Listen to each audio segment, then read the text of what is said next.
வணக்கம் மாணவர்களே. இன்னைக்கு நம்ம என்ன தலைப்பில் பார்க்க போறோம்னு பார்த்தீங்கன்னா, ரிசர்ச் மெத்தட்ஸ் பற்றி பார்க்க போகிறோம்.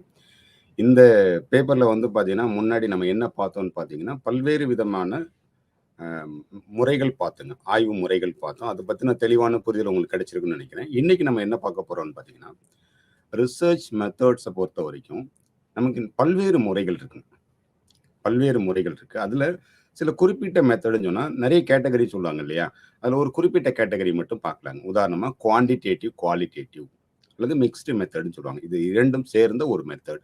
அதை பற்றின ஒரு தெளிவான புரிதல் நம்ம இன்னைக்கு பார்க்க போகிறோம். ஓகே, அதுக்கு முன்னாடி இப்போ ரிசர்ச்ன்றது உங்களுக்கு மீனிங் தெரியும். ஆய்வுன்னு சொல்லுவாங்க. ஆய்வுக்கு இந்த வேர்ட்லேயே நமக்கு ஒரு மீனிங் இருக்குங்க. ரீசர்ச், திரும்ப தேடுதல்னு அர்த்தம். ஒரு ஆய்வு மாணவர் என்ன பண்ணுவார்னு பார்த்தீங்கன்னா, ஒரு கேள்வி இருக்கும். அவருக்கு ஒரு வினா இருக்கும். இப்போ வினா என்ன இருக்கும்? மனிதர்கள் சந்தோஷமா இருக்கிறது என்ன காரணம்? இது ஒரு வினான்னு வச்சுங்களேன். ஒரு கேள்வி. இந்த கேள்விக்கு எப்படி கண்டுபிடிப்பாரு? பதில் கண்டுபிடிப்பாரு. இப்போ ஹாப்பியா இருக்கிறது இப்போ ஹாப்பினஸ்னா என்னன்னு அவர் தெரியணும். இப்போ எதெல்லாம் ஹாப்பினஸ்ன்னு தெரியணும். இதுக்கு என்ன காரணம்னு அவர் கண்டுபிடிக்கணும். அந்த கேள்வி தான் என்ன பண்ணுது?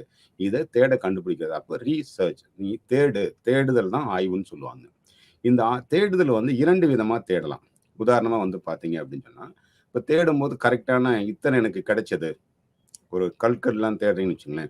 ரோட்ல போகும்போது நல்ல வடிவான ஒரு கற்கள் எத்தனை இருக்குன்னு எண்றீங்கன்னு வச்சுங்களேன். அப்போ எண்ணிக்கை, அதை குவான்டிடேட்டிவ் ரிசர்ச்னு சொல்லுவாங்க, ஆய்வு. சரிங்களா? அதுக்கு இன்னொரு இது இருக்குங்க, குவாலிட்டேட்டிவ் ரிசர்ச். அது எண்ணிக்கை முக்கியம் கிடையாது. அது கருத்தை அடிப்படையாக கொண்ட பண்ணக்கூடிய ஒரு ஆய்வு. இப்போ இதை பற்றின ஒரு தெளிவான பார்க்கலாம். முதல்ல குவான்டிடேட்டிவ் ரிசர்ச்னா என்னங்க? குவான்டிடேட்டிவ் ரிசர்ச்னா நான் பண்ணாலும் நீங்க பண்ணாலும் ஒரே விதமான ஆன்சர் வரும். புரியுதுங்களா? குவான்டிடேட்டிவ் ரிசர்ச்சில் இப்போ நான் ஒரு 100 பேர் டேட்டா கலெக்ட் பண்ணுறேன். அதில் 50 பேர் ஆண்கள், 50 பேர் பெண்கள்னு வச்சுங்களேன். அந்த டேட்டா நான் கலெக்ட் பண்ணாலும் இன்னொருத்தர் கலெக்ட் பண்ணாலும் ஒரே மாதிரி ஆன்சர் வருதுங்களா? இது குவான்டிடேட்டிவ் ரிசர்ச்னு சொல்லுவாங்க. இதை நம்ம குவான்டிஃபை பண்ண முடியும், எண்ணிக்கையிலும் கூற முடியும். இப்போ இந்த குவான்டிடேட்டிவ் ரிசர்ச்சை பொறுத்த வரைக்கும் என்ன பயன் பார்த்தீங்கன்னா, நம்ம இதை அனாலிசிஸ்ன்னு சொல்லுவாங்க இல்லையா? ஸ்டாட்டிஸ்டிக்கல் அனாலிசிஸ், அதுக்கு நம்ம பயன்படுத்த முடியும்.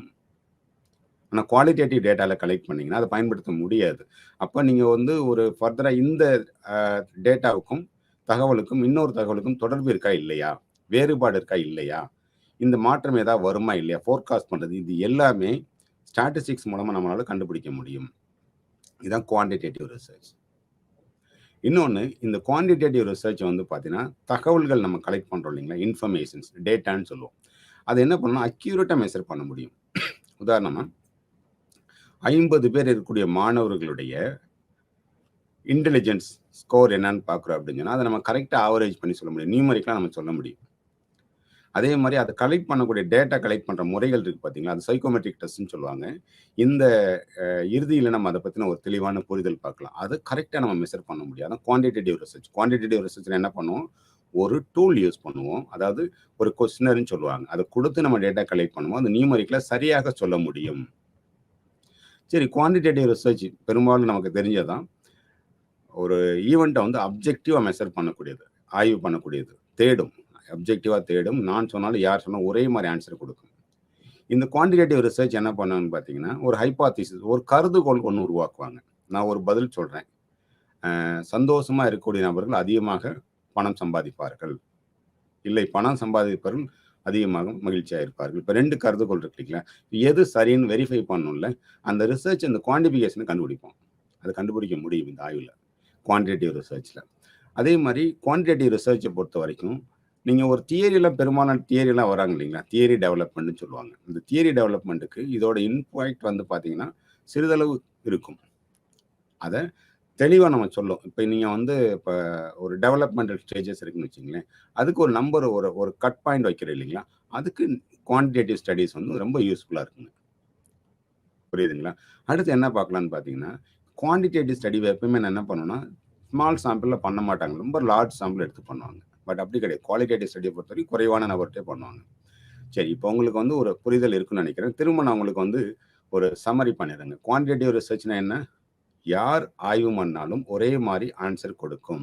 இந்த ஆய்வு பண்ணுவதற்கு நம்ம என்ன பண்ணுவோம், கட்டமைக்கப்பட்ட சரியான ஒரு வினா நிரல் அல்லது கொஸ்டினரை பயன்படுத்துவோம். இது மெஷர் பண்ணக்கூடிய துல்லியமாக நம்ம மெஷர் பண்ண முடியும். நம்ம சொல்லக்கூடிய ஆன்சர் ஏற்கனவே ஒரு கேள்வி இருக்கும் இல்லைங்களா, அந்த கேள்விக்குண்டான பதிலை கொடுக்க முடியும். அவர் ஏதாவது ஹைப்போதீசிஸ் பண்ணியிருந்தா அதை வெரிஃபை பண்ண முடியும். இதெல்லாம் குவான்டிடேட்டிவ் ரிசர்ச்சில் பண்ணக்கூடிய ஒரு காம்பனண்ட். இப்போ அதுக்கு அடுத்ததாக இருக்கக்கூடிய முறை என்னன்னு பார்த்தீங்கன்னா குவாலிட்டேட்டிவ் ரிசர்ச். அது என்ன குவாலிட்டேட்டிவ் ரிசர்ச்? உதாரணமாக சொல்கிறேன்னு வச்சுங்களேன், இப்போ நம்ம 2 பேரும், நான் இருக்கேன், நீங்கள் இருக்கீங்கன்னு வச்சுங்களேன், 2 பேரும் ஏதாவது ஒரு சாப்பாடு சாப்பிட்றோம். நான் ஒரு சாப்பாடு சாப்பிட்றேன், நீங்கள் ஒரு அதே சாப்பாடு அதே ஹோட்டலில் சாப்பிட்றேன். நான் என்ன சொல்கிறேன், நல்லா இருக்குன்னு சொல்கிறேன். நீங்கள் என்ன சொல்கிறீங்க, இல்லை சுமாராக இருக்குன்னு சொல்கிறீங்க. 2 பேரும் ஒரே உணவு தானே எடுத்துக்கிட்டோம். அப்போ ஒரே மாதிரி ஆன்சர் தானே வரணும். ஏன் மாறி வருது? இந்த ஆய்வை பொறுத்த வரைக்கும் என்னன்னு பார்த்தீங்கன்னா சப்ஜெக்டிவ். என்னையை பொறுத்த வரைக்கும் இந்த உணவு நன்றாக இருந்தது, உங்களை பொறுத்த வரைக்கும் இந்த உணவு சுமாராக இருந்தது. அப்போ சப்ஜெக்டிவ் அனாலிசிஸ் எல்லாமே நடக்கும். அதே மாதிரி ஸ்டாட்டிஸ்டிக்கல் அனாலிசிஸ் பெரும்பாலும் 99% கிடையாதுங்க. அதில் இது என்ன பண்ணும், ஒரு எக்ஸ்ப்ளோர் பண்ணும், ஒரு தேடுதல், ஒரு தேடுதலை வந்து முக்கியமான குவாலிட்டேட்டிவ் ரிசர்ச்சில் இருக்கும். பெரும்பாலும் இது வந்து பார்த்தீங்கன்னா கொஸ்டினர் வந்து ஸ்ட்ரக்சர்டாக இருக்காதுங்க. இப்போ டேட்டா கலெக்ட் பண்ணுறக்கு ஒரு டூல் கொண்டு போகலைங்களா, அது அன்ஸ்ட்ரக்சர்டாக இருக்கும். அங்கே மாதிரி சைக்கோமெட்ரிக் மாதிரி கிடையாது. அங்கே போயிட்டு ஓப்பன் எண்டடாக இருக்கும். என்ன ஆன்சர் வேணால் கிடைக்கலாம், ஒவ்வொருத்தருக்கும் மாறுபடும். இதுதான் அன்ஸ்ட்ரக்சர்ட் டேட்டா கலெக்ஷன் மெத்தட்னு சொல்லுவாங்க குவாலிட்டேட்டிவ் ரிசர்ச்சை பொறுத்த வரைக்கும். டேட்டா வந்து பார்த்தீங்க அப்படின்னு சொன்னால் நம்ம வந்து நியூமரிக்கல் டேர்மில் சொல்ல மாட்டோம். நல்லா இருந்தது, ஸ்மாராக இருந்தது, நல்லா இல்லை. ஸோ இந்த மாதிரி ஒரு வேல்யூ கொடுத்துட்டு அந்த லேபிள் தான் நம்ம கலெக்ட் பண்ணோம். நம்ம முன்னாடி சொன்ன மாதிரி வந்து பார்த்தீங்கன்னா ஹைப்போதீசிஸ் வந்து குவான்டிடேட்டிவ் ரிசர்ச் மட்டும் தான் பயன்படுத்துவோம்னா கிடையாது, இங்கேயும் பயன்படுத்துவோம். இங்கே கருதுகோள்கள் ஹைப்போதீசிஸ் பயன்படுத்துவோம், ரிசர்ச் கொஸ்டின் சொல்லுவாங்க இல்லையா, ஆய்வுக்கு உண்டான கேள்விகளையும் பயன்படுத்துவோம்.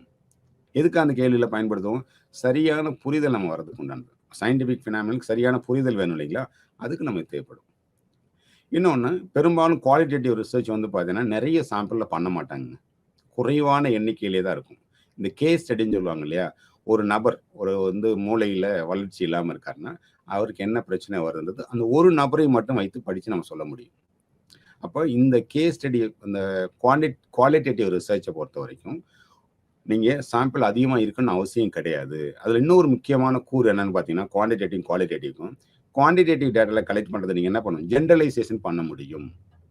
ஆனால் குவாலிட்டேட்டிவ் ரிசர்ச் அப்படி கிடையாது, ஜென்ரலைசேஷன் பண்ண முடியாது. ஜென்ரலைசேஷன் உங்களுக்கு புரியும்னு நினைக்கிறேன். உதாரணமாக 50 ஆண்கள் வந்து இருக்காங்க, அந்த 50 ஆண்கள் வந்து நல்ல திடகாத்திரமாக இருக்காங்க, இதே மாதிரி வேறு இடங்கள்லையும் ஆண்கள் திடகாத்திரமாக இருக்கிறதுக்கு வாய்ப்பு உண்டுன்னு சொல்கிறோம் பார்த்தீங்களா, இது வந்து ஜென்ரலைசேஷன். பட் இங்கே அப்படி கிடையாது. ஒரு நபருக்கு வந்து மூளை வளர்ச்சி, மூளையில் ஏதாவது பிரச்சனை இருந்ததுன்னா அவருக்கு உண்டானது மட்டும்தான் இருக்குமே, இதே மாதிரி இருந்தால் மட்டும்தான் அதை அப்ளை பண்ண முடியும், இல்லைன்னா அது பண்ண முடியாது. இதுதான் ரெண்டுக்கு உண்டான வேறுபாடு.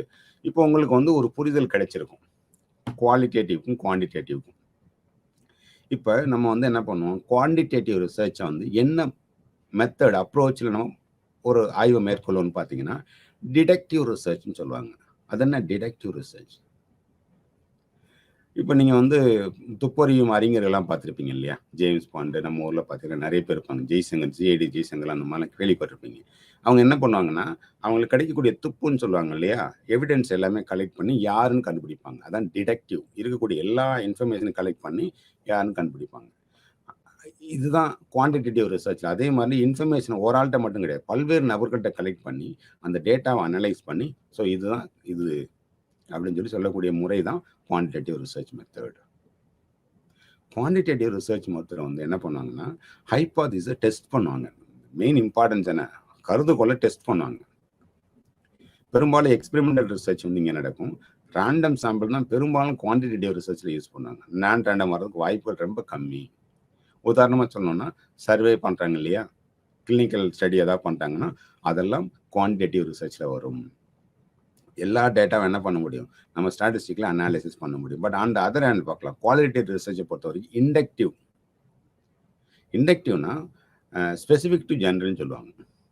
இது வந்து ஒரு அப்ரோச். இப்போ ஃபிலாசபியை பொறுத்த வரைக்கும் ஒரு கேள்விக்கு நம்ம விடை தேடும் போது 2 முறைகளை பார்க்கலாம், டிடக்டிவ், இண்டக்டிவ். ரீசனிங் சொல்லுவாங்க, பகுத்தாராய்தல். இந்த பகுத்தாராய்தல் என்ன பண்ணுவாங்க, எனக்கு இருந்ததுன்னா மற்றவங்களும் இதே மாதிரி இருக்கிறது வாய்ப்பு உண்டு. இப்போ என்ன எதுக்காக பயன்படுத்துவாங்க, கருதுகோளை உருவாக்குறதுக்கு. இயற்கையான சூழ்நிலை தான் பெரும்பாலும் நடக்கும். இங்கே வந்து ரேண்டம் சாம்பிளாக இருக்கிறதுக்கு வாய்ப்பே கிடையாது குவாலிட்டேட்டிவ் ரிசர்ச்சை பொறுத்த வரைக்கும். உதாரணமாக இன்டர்வியூ பண்ணுறோம் இல்லைங்களா, ஒரு அப்சர்வேஷன் பண்ணுறோம் அப்படின்னா இதெல்லாம் அதில் வரக்கூடிய முறைகள், டேட்டா கலெக்ஷன் மெத்தட்ஸ். இப்போ குவான்டிடேட்டிவ் ரிசர்ச்சை பொறுத்த வரைக்கும் என்ன இருக்கும், ஸ்ட்ரக்சர்டாக இருக்கும் டேட்டா. எல்லா டேட்டாவும் ஸ்ட்ரக்சர்டாக இருக்கும். ஆனால் குவாலிட்டேட்டிவ் பொறுத்த வரைக்கும் அன்ஸ்ட்ரக்சர்டு. இப்படி தான் இருக்குன்னு நம்ம சொல்லவே முடியாது.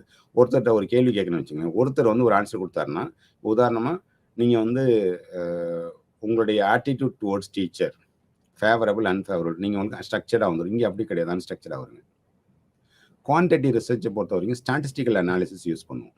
இங்கே சம்மரைஸ் தான் பண்ணுவோம். சம்மரி இது என்ன வந்தது அப்படின்றது கண்டுபிடிப்போம். அப்ஜெக்டிவ் கன்க்ளூஷன் யாரு பண்ணாலும் குவான்டிட்டி ரிசர்ச்ச பொறுத்தவரைக்கும் ஒரே மாரி வரும். பட் இங்கே அப்படி கிடையாது. மாறுபடும். ஒவ்வொரு நபருக்கும் மாறுபடும். பொதுவான முறைகள் என்ன இருக்கு? குவான்டிட்டி ரிசர்ச் பொறுத்தவரைக்கும் பார்த்தீங்கன்னா, சர்வே அண்ட் எக்ஸ்பெரிமெண்டல் ரிசர்ச் வந்து பொதுவான முறைகள். குவாலிட்டேட்டிவ பொறுத்தவரைக்கும் பார்த்தீங்கன்னா, நீங்க focus group discussion, observation, interview இதெல்லாம் காமனா பயன்படுத்தக்கூடிய மெத்தட்ஸ். இத பத்தி தெளிவா நம்ம பின்னாடி நம்ம பார்க்கலாங்க. இப்ப நம்ம வந்து முதல்ல வந்து 2 முறைகள் இருக்குன்னு பார்த்தோம். Quantity, qualitative. இப்ப நம்ம குவான்டிடேட்டிவ் பத்தி கொஞ்சம் இன் டெப்த்தா பார்க்கலாங்களா? ஓகே. குவான்டிடேட்டிவ் ரிசர்ச்னா வந்து எத்தன வகைகள் இருக்குங்க? உங்களுக்கு தெரிஞ்ச வகைகள் ஏதாச்சும் சொல்லுங்க. ஓகே. இப்போ குவான்டிடேட்டிவ் ரிசர்ச்ச பொறுத்தவரைக்கும் பல்வேறு வகைகள் இருக்கு. அதுல ஒண்ணு பார்த்தீங்கன்னா, சர்வே ரிசர்ச். நீங்க சொல்லுவாங்கல்ல, சர்வே நான் கலெக்ட் பண்ண போறேன். சர்வே கலெக்ட் பண்ணேன்னு சொன்னீங்கல்ல, அது சர்வே ரிசர்ச் வந்து குவான்டிடேட்டிவ் ரிசர்ச். இன்னொன்னு வந்து டெஸ்கிரிப்டிவ் ரிசர்ச். Descriptive research. மூணாவது வந்து கார்லேஷனல் ரிசர்ச். Correlation research. 4வது எக்ஸ்பெரிமெண்டல் ரிசர்ச். இந்த 4 ரிசர்ச் மெத்தட்ஸ் இருக்குங்க. குவான்டிடேட்டிவ் மெத்தட்ல. இப்ப நம்ம என்ன பண்ணலாம்னா, ஒரு குவான்டிடேட்டிவ் ரிசர்ச்சுக்கு வந்து பண்புகள் இருக்கும் இல்லையா? கேரக்டரிஸ்டிக்ஸ்ன்னு சொல்லுவாங்க. என்னென்ன பண்புகள் இருக்குங்க? பெரும்பாலும் குவான்டிடேட்டிவ் ரிசர்ச் என்ன பண்ணுவாங்கன்னா, கண்ட்ரோல்டு என்வைரன்மென்ட்ல நடக்கும். Controlled environment. எல்லாமே எக்ஸ்பெரிமென்ட் பண்ணுவாங்க. குவான்டிடேட்டிவ் ரிசர்ச் வந்து எக்ஸ்பெரிமென்ட் பண்ணுவாங்க. ப்ரீ டெஸ்ட், போஸ்ட் டெஸ்ட் ஏதாவது மாற்றம் இருக்கா இல்லையா? எக்ஸ்பெரிமென்ட் பண்ணுவாங்க. அப்ஜெக்டிவ் நான் முன்னாடியே சொன்ன மாரி, எந்த ஒரு குவான்டிடேட்டிவ் ரிசர்ச்சா இருந்தாலும் யாரு பண்ணாலும் ஒரே மாரி தான் வரும். Objective in nature. இதுல வந்து என்ன பண்ணுவோம்? இன்ஃபரன்ஸ் பண்ண முடியும்னு சொன்னீங்க. ஜெனரலைசேஷன் பண்ண முடியும். இவர்களுக்கு இருந்ததுன்னா இதே மாரி இருக்க நபர்களுக்கு இப்படிதான் வரும் அப்படின்னு சொல்ல முடியும். பெரும்பாலும் குவான்டிடேட்டிவ் ரிசர்ச் என்னன்னு பார்த்தீங்கன்னா, அவுட்கம் பேஸ்டா இருக்குங்க. அவுட்கம் ஓரியன்டடா இருக்கும். அதே மாரி குவான்டிடேட்டிவ் ரிசர்ச்சோட ஆன்சர்ஸ் எல்லாமே ஹைலி ரிலையபிளா இருக்கும். ஏன் அப்படின்னு சொன்னா, இது வந்து அப்ஜெக்டிவ். அப்ஜெக்டிவா இருந்தாலே ரிலையபிளா இருக்குங்க. அதே மாரி ஒரு குவான்டிடேட்டிவ் ரிசர்ச்ச பொறுத்தவரைக்கும், நம்ம கலெக்ட் பண்ண டேட்டா எல்லாமே அக்ரிகேட் பண்ணி அனாலிசிஸ் பண்ணுவோம். இந்த அக்ரிகேட் பண்ணி அனாலிசிஸ் பண்றதுனால, அந்த டேட்டாவ ஜெனரலைசேஷன் பண்ண முடியும் அல்லது இன்ஃபர் பண்ண முடியும். ஸோ இதெல்லாம் ஒரு குவான்டிடேட்டிவ் ரிசர்ச்சுக்கு உண்டான பண்புகள். இப்ப நம்ம அடுத்து என்ன பார்க்கலாம்னு பார்த்தீங்கன்னா, இந்த குவான்டிடேட்டிவ் ரிசர்ச் பண்ணும்போது அதுக்கு வந்து ஸ்ட்ரென்த் இருக்கும், வீக்னஸ் இருக்கும் இல்லைங்களா? சில ஸ்ட்ரென்த் என்ன? வீக்னஸ் என்னன்னு பார்க்கலாமா? உதாரணமா, நீங்க வந்து ஒரு தியரிய வந்து டெவலப் பண்றாங்க. அந்த தியரிய வந்து வேலிடேட் பண்ணணும். ஏற்கனவே இருக்கக்கூடிய தியரிஸ வேலிடேட் பண்ணணும் அப்படின்னா, குவான்டிடேட்டிவ் ரிசர்ச் தான் பொருத்தமா இருக்கும். அதே மாரி ஒரு ஹைப்போதீசிஸ் இருக்கு. அத டெஸ்ட் பண்ணணும் அப்படின்னா, குவான்டிடேட்டிவ் ரிசர்ச் தான் பண்ணுவாங்க. ஒரு ரிசர்ச் ஃபைண்டிங்க எல்லாருக்கும் பொதுப்படையா சொல்லணும் அப்படின்னு சொன்னா, குவான்டிடேட்டிவ் ரிசர்ச் தான் போவாங்க. இதெல்லாம் ஸ்ட்ரென்த்துங்க. அதே மாரி ரேண்டம் சாம்பிளா இருக்கிறதுனால நம்ம என்ன பண்ண முடியும்? சஃபிசியன்ட் சாம்பிள் சைஸ் இருந்தா மட்டும் தான் பண்ணலாம். இதெல்லாம் ஸ்ட்ரென்த். நமக்கு தேவைப்பட்டதுன்னா ரேண்டமைசேஷன் வந்துச்சுன்னா அங்கேயே நம்ம ஸ்டாப் பண்ணிக்கலாம். உதாரணமா நீங்க 1000 டேட்டா கலெக்ட் பண்ணணும்னு நினைக்கிறீங்க. ஆனா நீங்க கலெக்ட் பண்ண 300 டேட்டாவே நீங்க போட்டு பார்க்குறீங்க. நார்மல் டிஸ்ட்ரிபியூட் ஆயிருக்கான்னு பார்க்குறீங்க. நார்மலா டிஸ்ட்ரிபியூட் ஆயிருக்குன்னு சொன்னா, நீங்க ஃபர்தரா கலெக்ட் பண்ண அவசியம் கிடையாது. ஸோ அது ஒரு பெரிய ப்ளஸ் பாயிண்ட் இல்லைங்களா? அதெல்லாம் ஸ்ட்ரென்த். இன்னொன்னு, இந்த ஸ்டடி நீங்க ஒரு பாப்புலேஷன் பண்றீங்க இல்லையா? இந்த ஸ்டடிய இன்னொரு பாப்புலேஷன் நம்ம ரெப்ளிகேட் பண்ண முடியும். அதான் குவான்டிடேட்டிவ் ஸ்டடியோட பியூட்டி அதாங்க. அதே மாரி டேட்டா கலெக்ஷன பொறுத்தவரைக்கும் ரொம்ப எளிதா பண்ண முடியும். ரொம்ப குயிக்கா நம்ம டேட்டாவ கலெக்ட் பண்ணிட முடியும். நமக்கு இந்த குவான்டிடேட்டிவ் ரிசர்ச் என்ன குடுக்கும்? ப்ரிசைஸான ஒரு இன்ஃபர்மேஷன் நமக்கு குடுக்கும். நியூமெரிக்கலா ஒரு டேட்டா எண்ணிக்கையில குடுக்கும். அதே மாரி ஒரு டேட்டாவ நம்ம அனாலிசிஸ் பண்ணணும்னா ரொம்ப நேரம் எடுக்காது. குவாலிட்டேட்டிவ் ரிசர்ச் பொறுத்தவரைக்கும் நெறைய நேரங்கள் எடுக்குன்னா, நீங்க கலெக்ட் பண்ண information bit and piece of இன்ஃபர்மேஷன கன்வெர்ட் பண்ணணும். பட் இங்க அப்படி கிடையாது. கம்ப்யூட்டர்ல நிறைய சாஃப்ட்வேர்ஸ் வந்துருச்சுங்க. அப்ளிகேஷன் சொல்லுவாங்க. அந்த அப்ளிகேஷன்ஸ் நீங்க போட்டீங்க அப்படின்னா, இம்மீடியட்டா உங்களால என்ன பண்ண ஆன்ஸர கண்டுபிடிக்க முடியும். இப்ப ரிசல்ட்ஸ் எல்லாமே வந்து பார்த்தீங்கன்னா, இண்டிபெண்டன்ட்டா இருக்குங்க நமக்கு. ரொம்ப கிரெடிபிலிட்டி இருக்கும். குவான்டிடேட்டிவ் ரிசர்ச்ச பொறுத்தவரைக்கும் ரொம்ப கிரெடிபிலிட்டி இருக்கும். பெரும்பாலும் குவான்டிடேட்டிவ் ஸ்டடி எவ்வளோ பாப்புலேஷன் பண்ணுவாங்க? லார்ஜ் சாம்பிள்ல பண்ணுவாங்க. இப்போ இதெல்லாம் ஸ்ட்ரென்த்துங்க. வீக்னஸ் என்னங்க? இப்ப வீக்னஸே இல்லையா அப்படின்னா, கண்டிப்பா இருக்கு. வீக்னஸ்ல என்ன பிரச்சனை வரும்னா, இப்ப ரிசர்ச்சர் வந்து நாட் ஹேவிங் காம்பிட்டன்சின்னு வச்சுக்கங்களேன், அங்க பிரச்சனை வரும். ரிசர்ச்சர் அப்சர்வ் பண்ணும்போது ஏதாவது மிஸ் அவுட் பண்ணாருன்னா, அங்க டேட்டால பயாஸ் வர்றதுக்கு வாய்ப்பு உண்டு. ரிசர்ச்சுக்கு வந்து ஒரு பேசிக்கான அடிப்படையான ஒரு அறிவு இருக்கணும். அந்த முறையை பற்றி, அதாவது குவான்டிட்டி ரிசர்ச் பத்தி. அப்ப இல்லைன்னா பிரச்சனை வரதுக்கு வாய்ப்புண்டு. இதெல்லாம் வீக்னஸஸ் அல்லது லிமிட்டேஷன் சொல்லலாங்க. இப்போ உங்களுக்கு ஒரு புரிதல் கிடைச்சது இல்லையா? குவான்டிட்டி ரிசர்ச்சை பொறுத்தவரைக்கும். இப்ப நம்ம குவான்டிடேட்டிவ் ரிசர்ச்சோட ஸ்ட்ரென்த் என்னன்னு பார்க்கலாமா? இது என்ன பண்ணும்? குவான்டிட்டி ரிசர்ச் பெரிய லார்ஜஸ்ட் சாம்பிள் வந்து டேட்டா கலெக்ட் பண்றதுக்கு ஒரு வாய்ப்பை கொடுக்கும். அதனால நிறைய சாம்பிளை கலெக்ட் பண்றதுனால அந்த சாம்பிள் வந்து பாப்புலேஷனை பத்தி ஜெனரலைசேஷன் பண்ண முடியும். நம்ம சொல்றோம் இல்லையா, ஒரு பானை சோற்றுக்கு ஒரு சோறு பதம்னு சொல்றோம்ல. இப்போ குவான்டிட்டி ரிசர்ச் என்னன்னு பார்த்தீங்கன்னா, நீங்க ஒரு ஆண்கள்லாம் வந்து இந்தியாவில் எவ்வளோ பேர் இருப்பாங்க? 130 கோடி பாப்புலேஷன் வச்சுக்கோங்க அப்ராக்சிமேட்லி. அதில் பாதி பேர் இருப்பாங்க இல்லையா? எவ்வளோ பேருங்க? 65 கோடி இருப்பாங்கல்ல. இப்போ இந்த 65 கோடியை வந்து நீங்கள் வந்து நார்மலாக டேட்டா கலெக்ட் பண்ணீங்கன்னா, ஒரு 300 டேட்டா நார்மலாக நம்ம ஜெனரலைசேஷன் பண்ண முடியும். ஒவ்வொரு ஊர்லேயும் ஒவ்வொரு ஸ்டேட்லேயும் எளிதாக நம்ம பண்ண முடியும். சாம்பிள் சைஸ் இன்க்ரீஸ் ஆகும்போது அந்த ஓவரால் பாப்புலேஷன் நம்ம சொல்ல முடியுங்க. அதே மாதிரி இந்த ரிசர்ச்சர் வந்து என்ன பண்ண முடியும்னா, ஒரு ரிலையபிளான இப்போ டிகிரி ஆஃப் கன்சிஸ்டன்சின்னு சொல்லுவாங்க. சொல்லக்கூடியது வந்து ஒரே மாதிரி சொல்லக்கூடியது. ட்ரூத்ஃபுல்லாக இருக்கணும். நம்ம சொல்கிற தகவல்களும் உண்மையாக இருக்கணும், சரியாக இருக்கணும், அக்யூரேட்டாக இருக்கணும், எல்லாருக்கும் ஒரே மாதிரி இருக்கணும், அப்ஜெக்டிவாக இருக்கணும். இந்த ஸ்டடியை வந்து பார்த்தீங்க அப்படின்னு சொன்னால், ஸ்ட்ரென்த் ஆஃப் குவான்டிடேட்டிவ் ரிசர்ச்சை பொறுத்த வரைக்கும் யார் வேணாலும் எப்போ வேணாலும் ரெப்ளிகேட் பண்ணி ஒரே மாதிரி ஆன்சரை கொண்டு வர வைக்க முடியும். அதே மாதிரி வந்து பார்த்தீங்கன்னா, இது என்ன ஆப்பர்ச்சுனிட்டிஸ் கொடுக்கணும் அப்படின்னு சொன்னால், நீங்கள் எக்ஸ்பெரிமெண்டல் ஸ்டடி பண்ணுறீங்கன்னு வச்சுங்களேன், ஒரு மெத்தடாலஜி இருக்குது. அந்த மெத்தடோட இம்பேக்ட் பார்க்கணும் அப்படின்னு சொன்னால், ஒரு குரூப் நீங்கள் 2 குரூப்பாக பிரிச்சுடுங்க. ஒரு குரூப்புக்கு நீங்கள் இன்வென்ட் பண்ண ஒரு மெத்தடை கொடுக்குறீங்க, இன்னொரு குரூப்புக்கு நார்மலாக இருக்கிற மாதிரி பண்ணுறீங்க. கண்ட்ரோல் பண்ண முடியும். அந்த பெனிஃபிட் இதில் இருக்குங்க. அந்த மாதிரி பண்ணுறதுனால என்ன பண்ண முடியும்? உங்களில் எரரை மினிமைஸ் பண்ண முடியும், தவறுகளை குறைத்து கொள்ள முடியும். பெரும்பாலும் இதில் வரக்கூடிய எல்லா கேள்வியும் என்னென்னா க்ளோஸ்ட் எண்டடாக இருக்கும். அப்போ க்ளோஸ்ட் எண்டடாக இருக்கும்போது நிறைய ஆய்வுகள் பண்ணி என்னென்ன ஆப்ஷன்ஸ் கொடுக்கணும், எதெல்லாம் மிஸ் பண்ணக்கூடாதுன்னு ஒரு நிறைய தேடுதல் இருக்கும். அதுவே வந்து பார்த்தீங்கன்னா பயாசஸ் குறைக்கிறதுக்கு ரொம்ப வாய்ப்புகள் உண்டுங்க. ஸோ இதெல்லாம் வந்து குவான்டிட்டி ரிசர்ச்சோட ஸ்ட்ரென்த்துன்னு சொல்லுவோம். நம்ம இன்னும் கொஞ்சம் என்ன பண்ணுறோன்னா, இந்த லிமிட்டேஷன்ஸை வந்து கொஞ்சம் எலாபரேட் பண்ணலாம்னு நினைக்கிறேங்க. இப்போ நம்ம வந்து கான்டெக்ஸ்டுவல் டீட்டெயில் சொல்லுவாங்களே, கான்டெக்ஸ்ட். இந்த நேரத்தில் இந்த சூழ்நிலையில் ஒரு நபர் பொய் சொல்கிறார் அப்படின்னு சொன்னால், அவர் வருடம் ஃபுல்லாக அவர் வாழ்நாள் முழுவதும் பொய் சொல்லணும் அவசியம் கிடையாது. அவர் எந்த கான்டெக்ஸ்டில் சொன்னார்? ஒருவேளை நீங்கள் டேட்டா கலெக்ட் பண்ணும்போது ஒரு நபருக்கு அதிகமாகவோ குறைவாகவோ ஒரு அளவீடுல இருந்தது அப்படின்னு சொன்னால், அந்த கான்டெக்ட் நம்ம கண்டுபிடிக்கணும். எந்த கான்டெக்ட்ல அவர் சொன்னாருன்னு பார்க்கணும். ஸோ அது ஒரு லிமிட்டேஷன். ரெண்டாவது நம்ம லிமிட்டேஷன் என்னன்னு பார்த்தோன்னு பார்த்தீங்கன்னா, ஒரு டிஸ்கவர் பண்ணுறோம் இல்லைங்களா, ஒரு கண்டுபிடிக்கிறோம். எப்படி கண்டுபிடிக்கிறோம்? குவான்டிட்டி ரிசர்ச்சை பொறுத்த வரைக்கும் ஸ்டாட்டிஸ்டிக்கலாக அதை அனாலிசிஸ் பண்ணி அதில் வரக்கூடிய ஆன்சரை வச்சு நம்ம டிஸ்கவர் பண்ணுறோம் இல்லையா? அப்போ நம்ம அந்த மாதிரி பண்ணும்போது சில விஷயங்கள் என்ன பண்ண முடியும்? உதாரணமாக ஒரு எக்ஸ்க்ளூஷன் க்ரைட்டீரியான்னு வச்சுங்களேன். ஒரு குறிப்பிட்ட ஒரு போர்ஷன் மட்டும் நீங்கள் அதில் இன்க்ளூட் ஆகவே இல்லை டேட்டா கலெக்ஷனில். இது வந்து இப்படி விளக்குனா உங்களுக்கு சரியாக இருக்குன்னு நினைக்கிறேன். ஒரு முறை என்ன பண்ணாங்கன்னு பார்த்தீங்கன்னா, இந்த தேர்தலில் ஒரு தேர்தல் பற்றிய ஒரு கருத்து கணிப்பு. உங்கள் எல்லாருக்கும் தெரியும் ஒரு தேர்தல் வந்து எப்படி கருத்து கணிப்பு பண்ணுவாங்கன்ட்டு. இந்த கருத்து கணிப்பு வந்து என்னென்னா, யார் வெற்றி பெறுவார்கள், யார் தோல்வி அடைவார்கள், இதுதான் அந்த கருத்து கணிப்பு. இந்த கருத்து கணிப்பு எப்போ நடந்ததுன்னா, ஒரு 20 வருஷத்துக்கு முன்னாடி நடந்ததுங்க. 20 வருஷத்துக்கு முன்னாடி செல்ஃபோன்லாம் இருந்ததான்னு பார்த்தீங்கன்னா ரொம்ப கம்மியாக இருந்தது. ஆனால் எல்லார் வீட்லேயும் டெலிஃபோன் கனெக்ஷன் இருந்தது. டெலிஃபோன் கனெக்ஷன் இருந்தது இல்லைங்களா? அப்போ என்ன பண்ணாங்க, ஒரு ஆய்வு நிறுவனம், ஒரு பெரிய பத்திரிகை நிறுவனம் என்ன பண்ணாங்க, சரி இந்த வருடம் யார் வெற்றி பெறுவார்கள் அப்படின்னு ஒரு ஆய்வு பண்ணுறாங்க.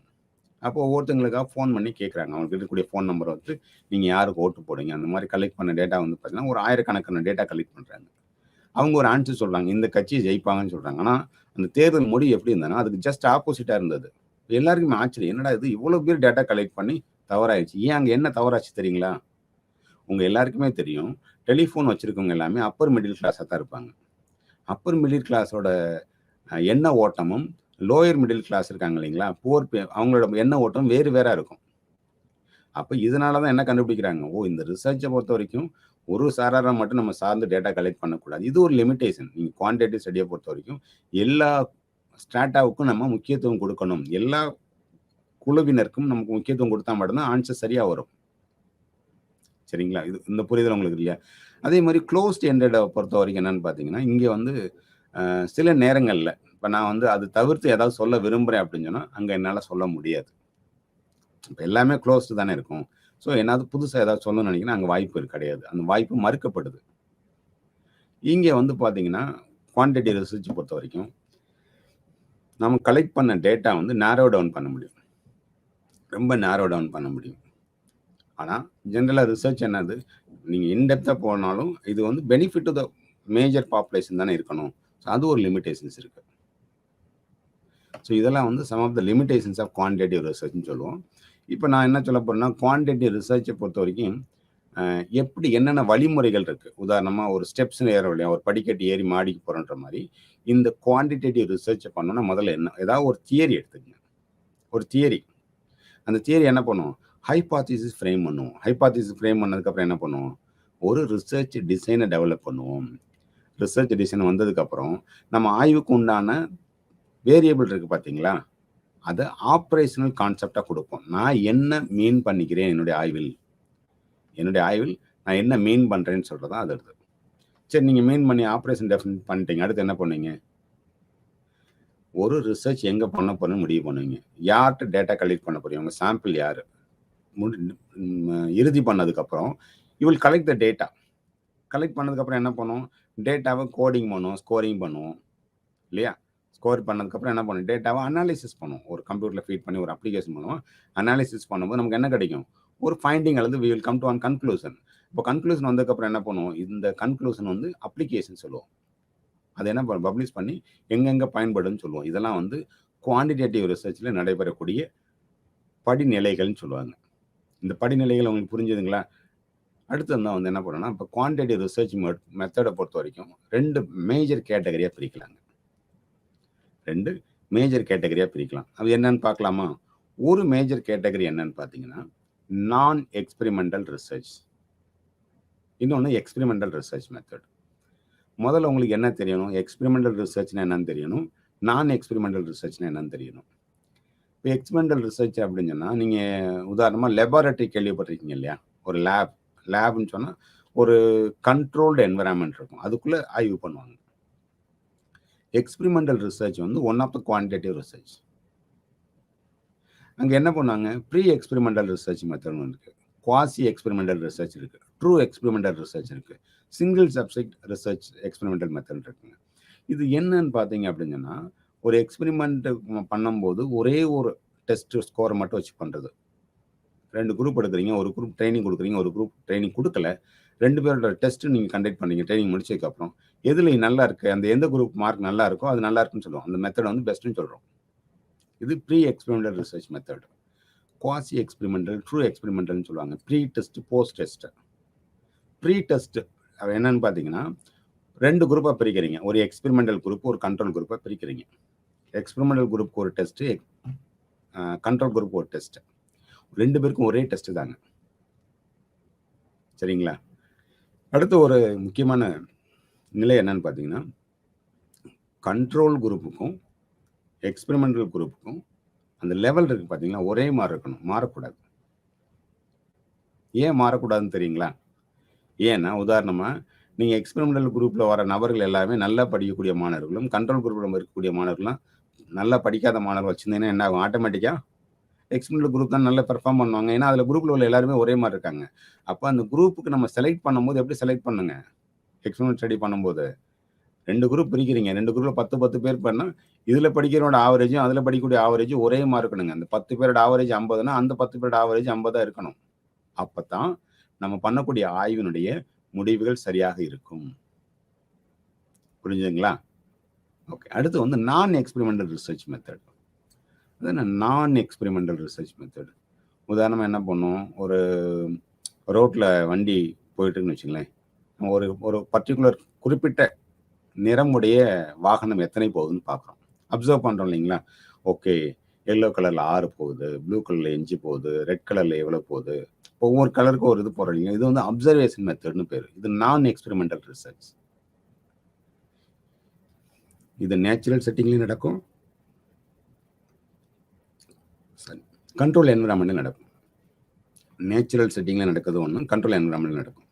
இப்போ நம்ம என்ன பண்ணோம், இந்த டேட்டா வந்து அப்சர்வ் பண்ண டேட்டாவை நம்ம என்ன பண்ணோம், கலெக்ட் பண்ணி வச்சுருப்போம் இல்லைங்களா. இதை என்ன பண்ணோம், ஃபர்தராக ப்ராசஸ் பண்ணி நம்ம அப்சர்வ் பண்ணது வந்து சரியா இல்லையா. நம்ம அப்சர்வ் பண்ணுறதை விட ஒரு டெக்னாலஜியை பயன்படுத்தி அப்சர்வ் பண்ணால் எல்லாமே நம்ம சில நேரங்களில் கூட என்ன பண்ண முடியும்னா கவனச்சிதறல் வர்றதுக்கு வாய்ப்பு உண்டு. அதனால தான் என்ன பண்ணுவாங்க, நான் பார்ட்டிசிபன் அப்சர்வேஷன் சொல்லுவாங்க. பார்ட்டிசிபன் அப்சர்வேஷன், நான் பார்ட்டிசிபன் அப்சர்வேஷன். இதெல்லாம் வந்து ரொம்ப பெனிஃபிட்டான முறைகள், இதெல்லாம் தெரிஞ்சுக்கிட்டா ரொம்ப நல்லதுங்க. அப்புறம் சர்வே ரிசர்ச் மெத்தட். பெரும்பாலும் நான் எக்ஸ்பெரிமெண்டரை பொறுத்த வரைக்கும் சர்வே தான். ஃபீல்டில் போயிட்டு ஒரு குறிப்பிட்ட நபர் யார் ரெஸ்பாண்டோ அவர்கிட்ட நேரடியாக தகவல்களை கலெக்ட் பண்ணுறது. சரிங்களா? இப்போ இந்த 2 மெத்தடை பற்றி பார்த்தோம், அதில் உள்ள வகைகள் பார்த்தோம். இப்போ நம்ம குவான்டிடேட்டிவ் ரிசர்ச்சை பொறுத்த வரைக்கும் டேட்டா எப்படிலாம் கலெக்ட் பண்ணுவாங்க? ஒரு டாக்குமெண்ட் ரிவ்யூ பண்ணுவாங்க, அப்சர்வ் பண்ணுவாங்க, உற்று நோக்குதல் பண்ணுவாங்க, வினா நிரல்கள் இன்டர்வியூ, கேள்வி கேட்பாங்க, நேர்காணல் நடக்கும், சர்வே அண்ட் கொஸ்டினர்ஸ் பயன்படுத்துவாங்க இல்லையா? இதெல்லாம் வந்து குவான்டிடேட்டிவ் டேட்டா கலெக்ஷன் மெத்தட். சரி, இந்த குவான்டிடேட்டிவ் ரிசர்ச் மெத்தட்னால நமக்கு என்ன பயன்கள்? What is advantages of quantitative research method? ஒன்று வந்து பார்த்தீங்கன்னா, நமக்கு சரியான மற்றும் துல்லியமான தகவல்களை நம்ம பெற முடியும். எவ்வளோ அருமையாக இருப்பாருங்க. Reliable accurate data we can able to collect. ரெண்டாவது, டேட்டா கலெக்ட் பண்ணுறது ரொம்ப ஈஸிங்க. குவான்டிடேட்டிவ் ரிசர்ச்சை பொறுத்த வரைக்கும் 100 பேர்ட்ட அப்படியே கொஸ்டினர் கொடுத்து எல்லாரும் ஃபில் பண்ணி கொடுங்கன்னு உடனே வாங்கிடலாம். பட் ஆனால் குவாலிட்டேட்டிவ் ரிசர்ச் அப்படி கிடையாது. ஒவ்வொருத்தரே நீங்கள் இன்டர்வியூ பண்ணி கேட்டு வாங்கி முடிக்கிறது ரொம்ப நேரம் ஆகும். அதே மாதிரி டேட்டா அனாலிசிஸ்க்கு வந்து அதிகப்படியான வாய்ப்பு எங்கே இருக்குன்னா குவான்டிடேட்டிவ் ரிசர்ச்சில் மட்டும்தான் இருக்குங்க. அது இறுதியாக பார்த்தோன்னா நம்ம இந்த பயாஸ்ன்னு சொல்லுவாங்க இல்லையா? பயாஸ்ன்னு என்னங்க? குறைகள், தவறுகள், தப்பு. இந்த இதை குறைக்க முடியும். ஒரு ஆய்வு பண்ணும்போது இதெல்லாம் வராமல் தவிர்க்க முடியும் குவான்டிடேட்டிவ் ரிசர்ச் பொறுத்த வரைக்கும். இப்போ அடுத்து நம்ம இருந்தாலும் குவான்டிட்டி நிறைய நம்ம பார்த்துட்டோம். முன்னாடி வந்து பேசிக்காக வந்து குவான்டிடேட்டிக்கும் குவாலிட்டேட்டிக்கும் உள்ள ஒற்றுமையை நம்ம பார்த்தோம். இப்போ நம்ம வந்து இன்னும் கொஞ்சம் ஃபர்தராக நம்ம போகலாமா? குவான்டிடேட்டிவ் ரிசர்ச்சை பொறுத்த வரைக்கும் குவான்டிடேட்டிவ் ரிசர்ச் என்ன பண்ணும்? குவான்டிஃபை பண்ணும். எதாக இருந்தாலும் என்ன பண்ணும்? குவான்டிஃபை பண்ணும். How much, how many numbers, how many of them, இந்த கேள்விகளுக்கு விடை கொடுக்குறது தான் குவான்டிடேட்டிவ் ரிசர்ச். குவான்டிடேட்டிவ் ரிசர்ச் பெரும்பாலும் பாசிட்டிவிசம்ன்ற ஃபிலாசபியை பேஸ் பண்ணி இருக்கும். பாசிட்டிவிசம்ன்ற ஃபிலாசபியை பேஸ் பண்ணி இருக்கும். பெரும்பாலும் என்ன விதமான ஆய்வு முறைகள் மேற்கொள்வாங்க குவான்டிடேட்டிவ் ரிசர்ச்சை பொறுத்த வரைக்கும் பார்த்தீங்கன்னா, எக்ஸ்பெரிமெண்டல் ரிசர்ச் அண்ட் காரிலேஷனல் ரிசர்ச். பார்த்தீங்களா? இந்த 2 மட்டும் ஞாபகம் வச்சுக்கோங்க. குவான்டிடேட்டிவ் ரிசர்ச்னா எக்ஸ்பெரிமெண்டலாக இருக்கிறது, காரிலேஷனாக இருக்கணும். இங்கே என்ன பண்ணுவாங்க? ப்ரிடிக்ஷன்ஸ் நிறையா இருக்கும். ஃபியூச்சரில் என்ன வரும்? உதாரணமாக நீங்கள் வந்து ஒரு கேள்வி உங்கள்கிட்ட கேட்குறேன். அரசு பொது தேர்வுகளில் யார் அதிக மதிப்பெண் எடுப்பார்கள்? ஆண்களா, பெண்களா? நம்ம என்ன சொல்லுவோம்? உடனே நமக்கு தெரிஞ்சதுன்னா பெண்கள்னு சொல்கிறோம் இல்லையா? ஏன் அப்படி சொல்கிறோம்? ஒவ்வொரு வருடமும் வந்து நம்ம பார்க்கும்போது கம்பேர் பண்ணுறோம் இல்லைங்களா? நாளிதழ்கள்லையோ அல்லது கவர்மெண்டுடைய நோட்டிஃபிகேஷன் என்ன சொல்கிறாங்க? இந்த வருடம் ஆண்களை விட பெண்கள் அதிகமான மதிப்பெண் பெற்றுள்ளார்கள், நிறைய பேர் தேர்வு பெற்றுள்ளார்கள். இந்த தகவல் நம்ம ஒவ்வொரு வருடம் கேட்கும்போது என்ன பண்ணுறோம்? நம்ம ப்ரிடிக்ட் பண்ண முடியும். ஃபியூச்சரில் அடுத்த வருஷம் பெண்கள் தான்ப்பா நல்லா படிப்பாங்க சொல்கிறோம் இல்லையா? இதை ப்ரிடிக்ஷன். இது குவான்டிடேட்டிவ் ரிசர்ச்சில் சாத்தியம். ஒரு ஒரு ஒரு இது இருக்குது. ஹாப்பினஸ் வந்து யாருக்கு இருக்குன்னு பார்த்தீங்கன்னா, மனநலம் சிறப்பாக இருப்பவர்களுக்கு ஹாப்பினஸாக இருப்பாங்க. கிராட்டிடியூடை ப்ராக்டிஸ் பண்ணுறவங்க மகிழ்ச்சியாக இருப்பாங்க. இந்த தகவல்கள் என்ன பண்ணுவோம்? சொல்கிறீங்க இல்லையா? இதை டெஸ்ட் பண்ண முடியும். எங்கே பண்ண முடியும்? குவாலிட்டேட்டிவில் பண்ண முடியாது. குவான்டிடேட்டிவ் ரிசர்ச்சில் மட்டும்தான் பண்ண முடியும். பெரும்பாலும் குவான்டிடேட்டிவ் ரிசர்ச் என்னன்னா ஸ்ட்ரக்சர்டாக இருக்கும். இந்த வழிமுறைகள் ஸ்டெப் பை ஸ்டெப்பாக போகும்.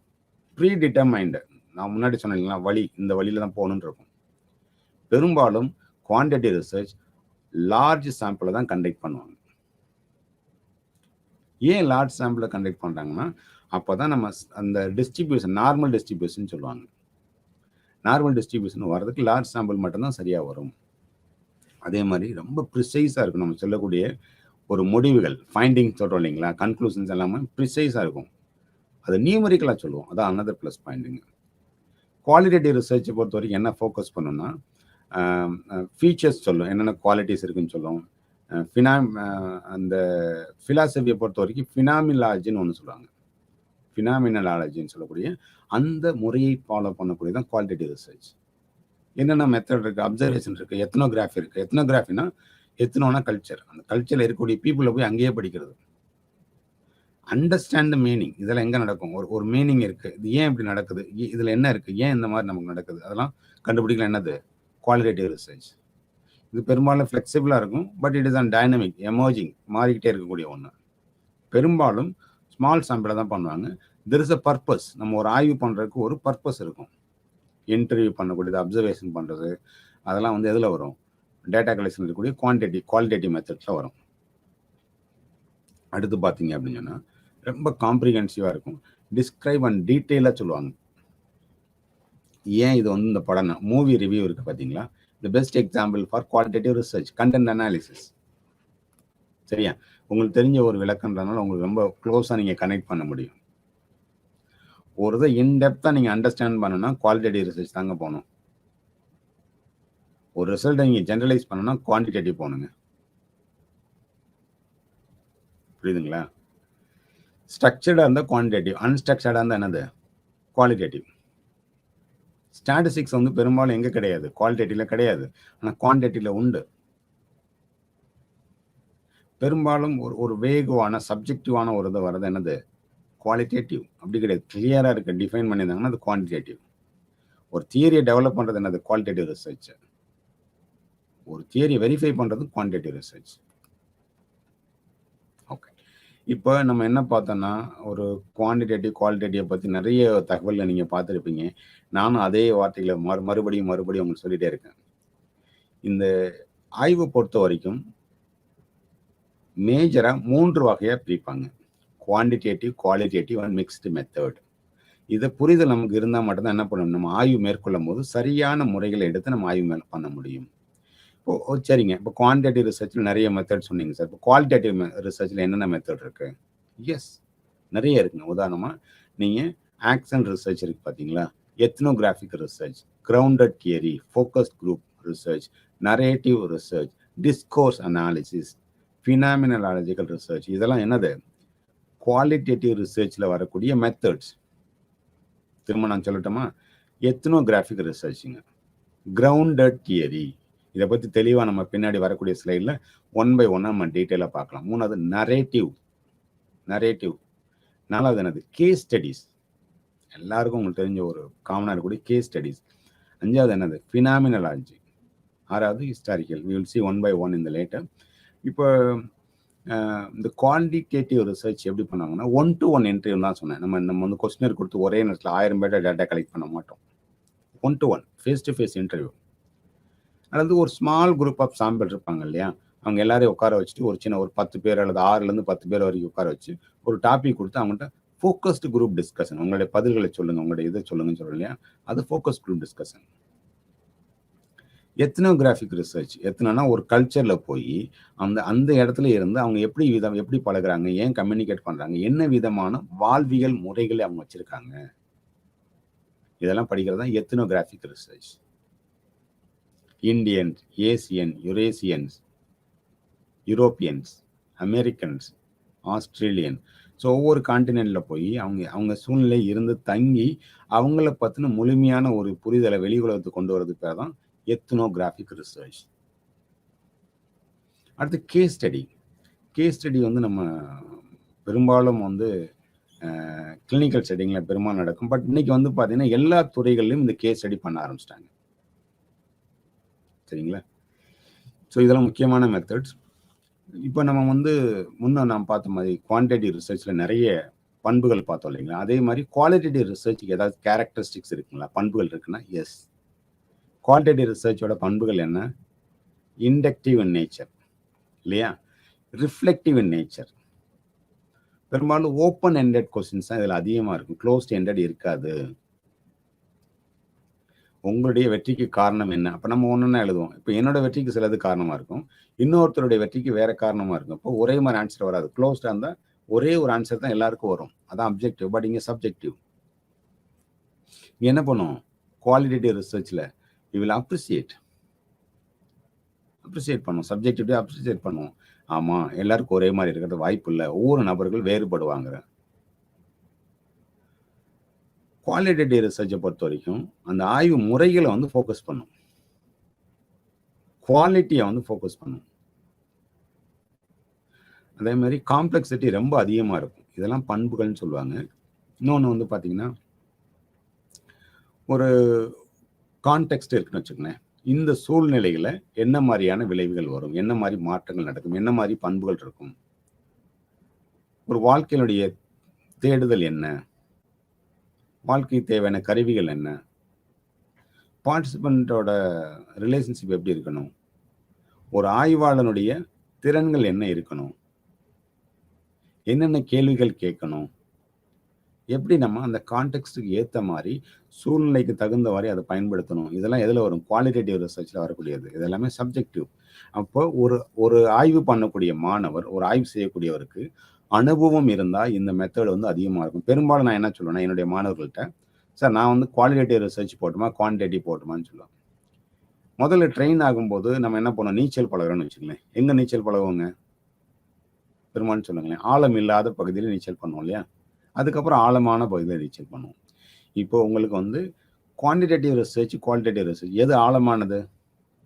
குவாலிட்டேட்டிவ் ரிசர்ச் வந்து ஆழமான ரிசர்ச், இன்டெப்த்தாக இருக்கும். பட் ஆனால் குவான்டிடேட்டிவ் ரிசர்ச் ரொம்ப சேலவாக இருக்கக்கூடியது, பட் நல்லா இருக்கும்.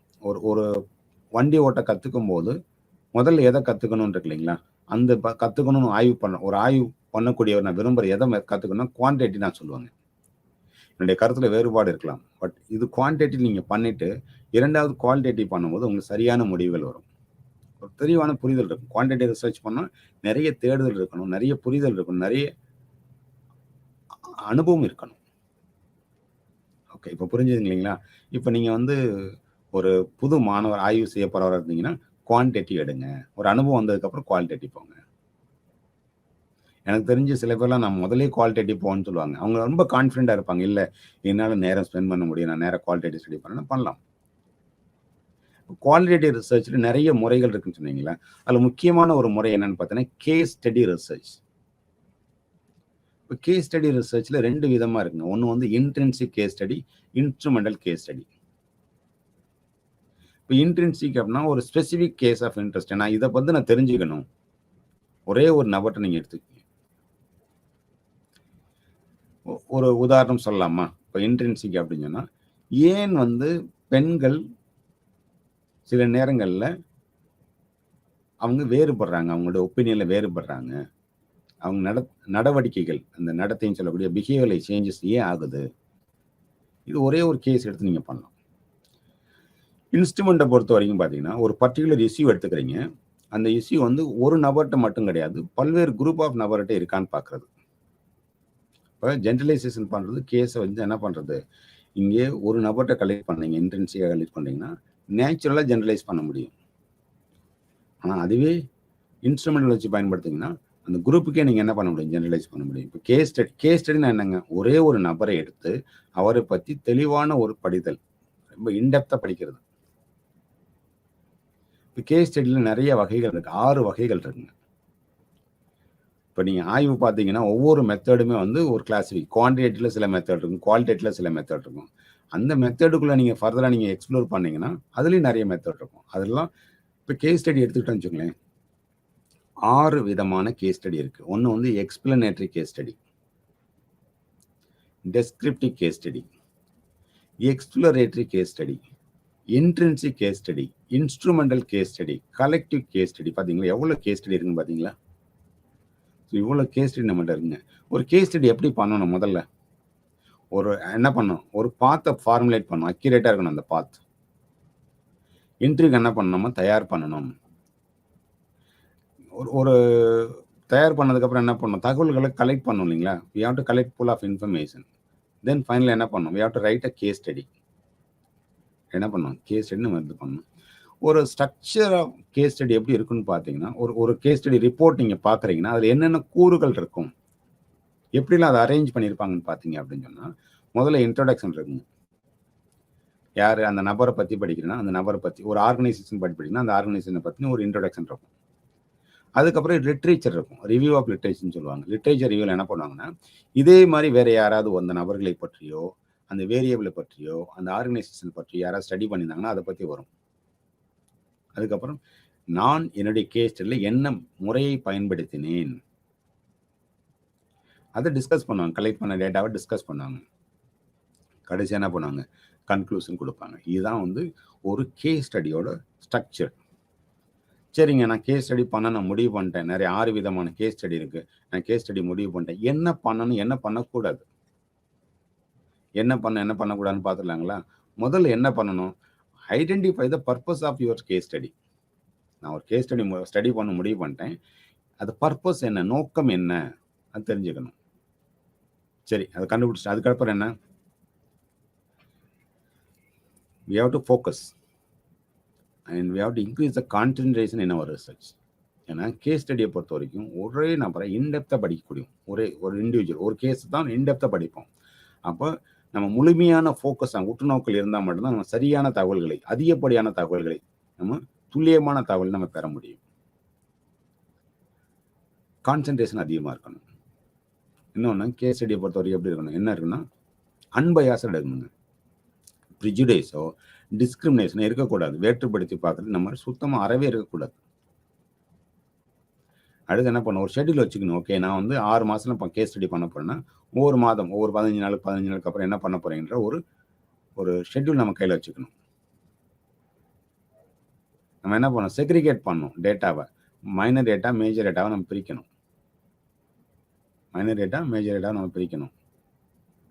நம்ம என்ன பண்ணோம்? we have to strength and weakness address பண்ணணும்.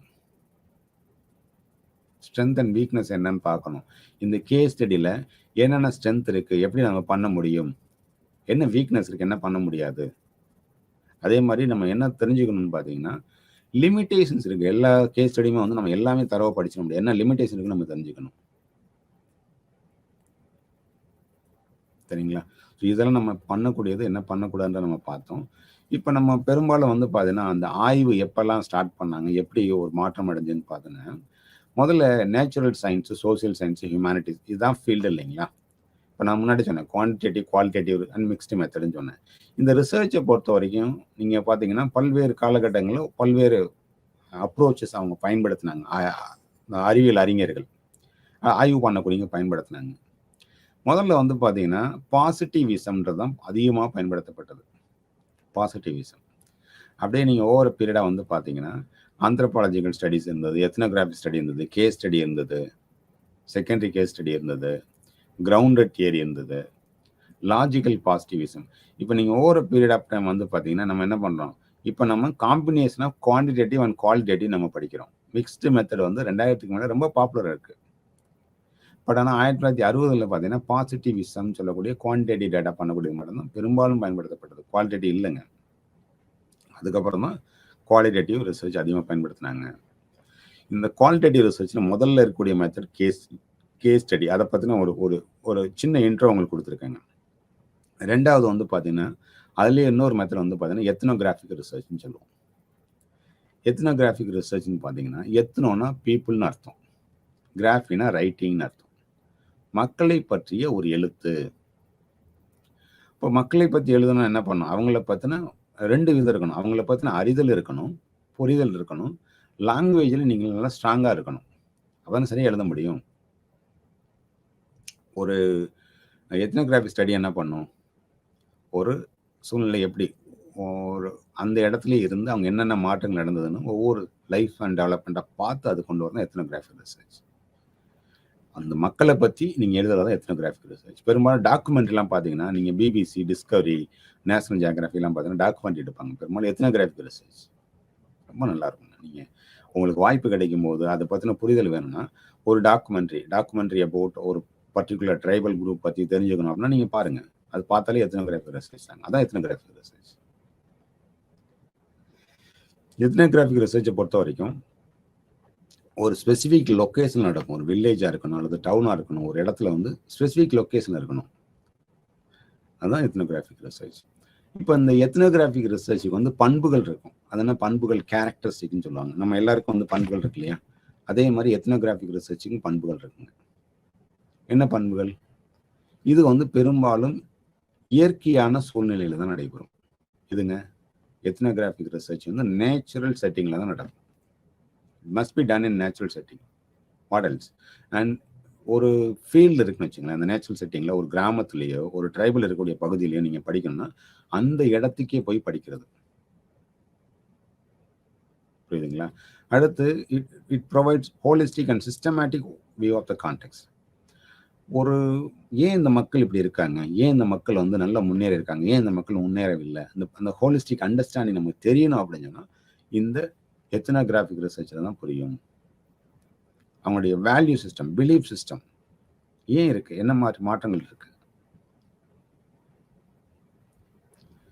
பெரும்பாலும் எத்னோகிராஃபிக் ரிசர்ச்சோட பண்பு என்னன்னு பார்த்தீங்கன்னா, டெஸ்கிரிப்டிவா இருக்கும். அது எக்ஸ்பிளைன் பண்ற மாதிரி இருக்கும். இன்டர்பிரேட்டிவா இருக்கும். எப்படி கைட் பண்ணுவாங்க? ஜெனரல் ரிசர்ச் கொஸ்டினை பேஸ் பண்ணியிருக்கும் ஹைபாத்திசிஸ். இது எதை ஃபோக்கஸ் பண்ணும்? மீனிங்கை ஃபோக்கஸ் பண்ணும். இந்த வேர்ட்ஸ் என்னென்ன வேர்ட்ஸ் இருக்குது, அதோட மீனிங் என்ன, இமேஜஸ் என்ன, அதெல்லாம் கண்டுபிடிக்கிறது என்னது? Ethnographic research.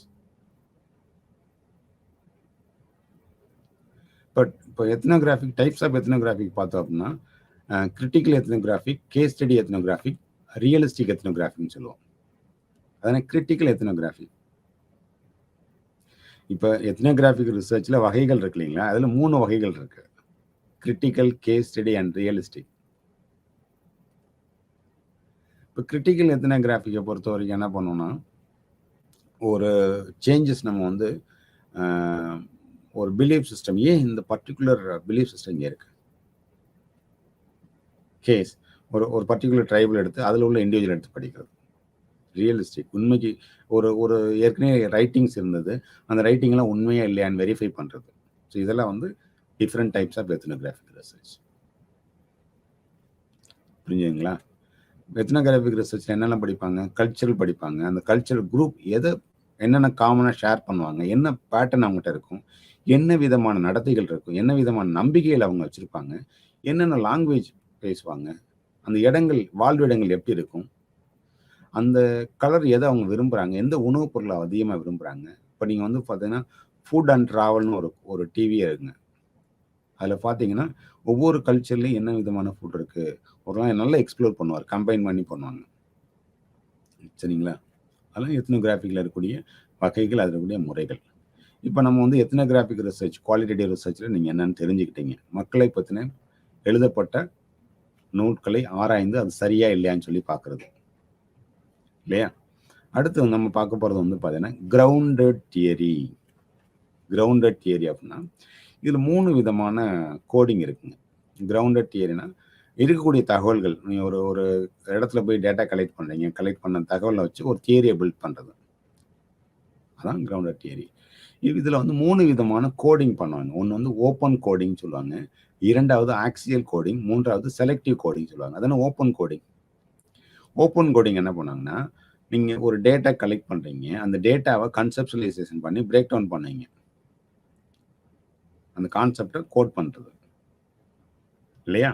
ஆக்சியல் கோடில் என்ன பண்ணுவீங்க, இப்போ கோடு நீங்கள் ஏற்கனவே பார்த்தீங்க இல்லையா, அதுக்கு உண்டான தொடர்பு இருக்கா இல்லையான்னு சொல்லி பார்க்குறது.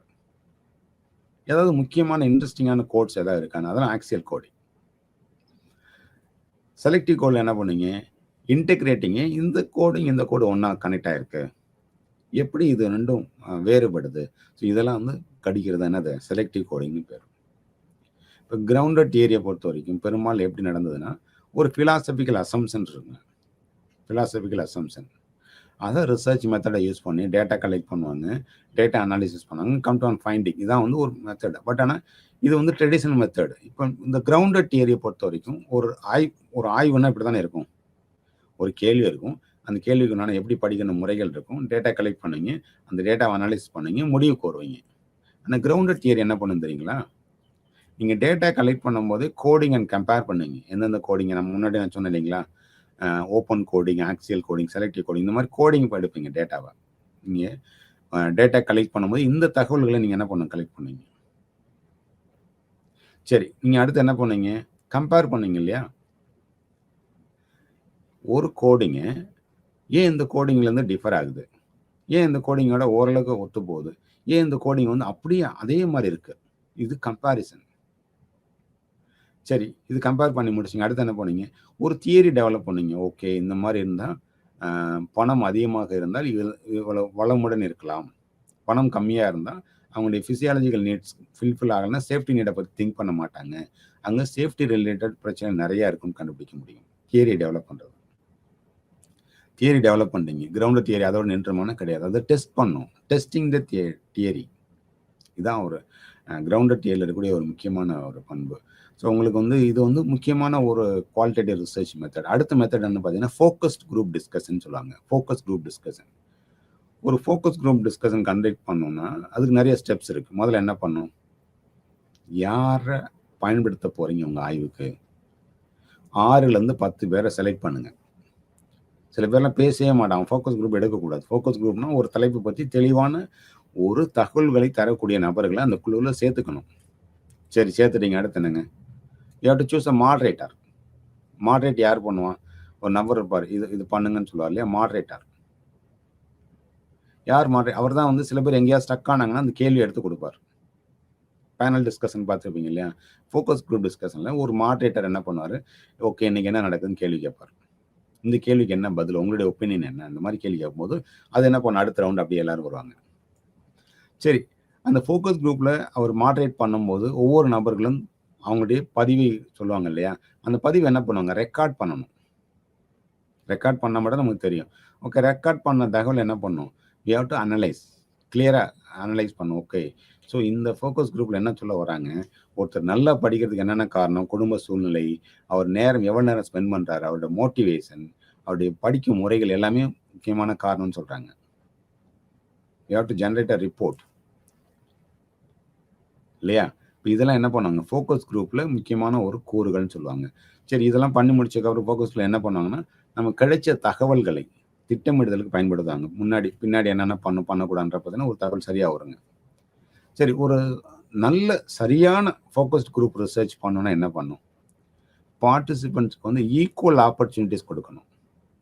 அந்த மாடரேட்டர் என்ன பண்ணணும், சரியான கேள்விகளை கேட்கணும்.